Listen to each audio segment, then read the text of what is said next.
I'm often reminded that Brahmins are at the top of this caste hierarchy. And I always say to them, okay, well, could you tell me the metric that you're using to measure top and bottom? And of course, there isn't one, because it's a complete nonsense. The only metric, and I mentioned this in my book, that I ever found which was consistently applicable was the level of threat to the colonizers and specifically to their religious missionaries. And the Brahmins were always the highest threat, as were the African witch doctors, as they were denigratingly called, as were the wise women of Europe who held the herbal traditions, the medicine traditions. Each and every one of these was the highest threat to missionary activity through theocracies which wanted to control power. And so they designated the highest threat as being the highest in the appropriate social structure.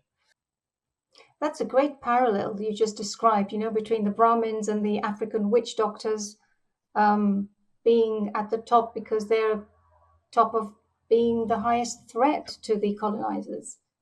And it was a ready-made trope, wasn't it? You had these terrible women all across Europe who, remember, were responsible for original sin, which makes them all criminal at birth, a familiar sort of refrain. And what did you do? Designate them as witches. When you came across the same traditions of knowledge in the African areas, well, you called them witch doctors. You just transposed that same trope with all of its negative hatred. And that brand becomes a portable brand and applied it to the African knowledge traditions. And so, yes, the priests, the Bharatiya Brahmins and the educators, they were a logical next step in this march of madness. And that's why they're being so vilified and attacked today. Well, it's that famous statement, isn't it? When the slave whips themselves, then the master's work is done. And what we sadly have is a whole civilization. Bharat is still replete with people who are engaged in doing the master's bidding, even though they don't know that that's what they're doing. And so, like I said, once we have the space to deal with this, we will then turn to our own brethren and heal these wounds and embrace each other, support each other, and then look outwards and rebuild Bharat in the manner in which our ancestral arc and the direction in which our ancestral civilizational arc was taking us.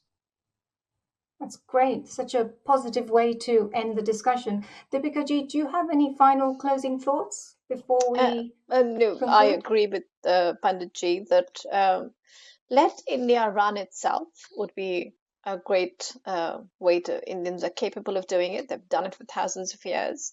And I just wanted to add that also destroying the Brahmin, because so much of knowledge was not written down. You cut off a Brahmin's head, you can cut off the entire knowledge of a civilization, which has happened a couple of times in India.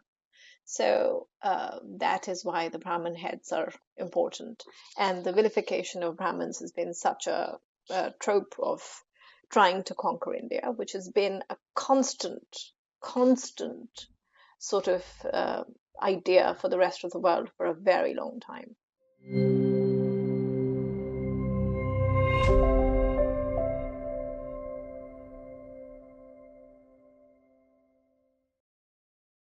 Please remember to subscribe to us and switch on the notifications for this channel. For our other social media links, more content, and to support our work, please visit citti.net.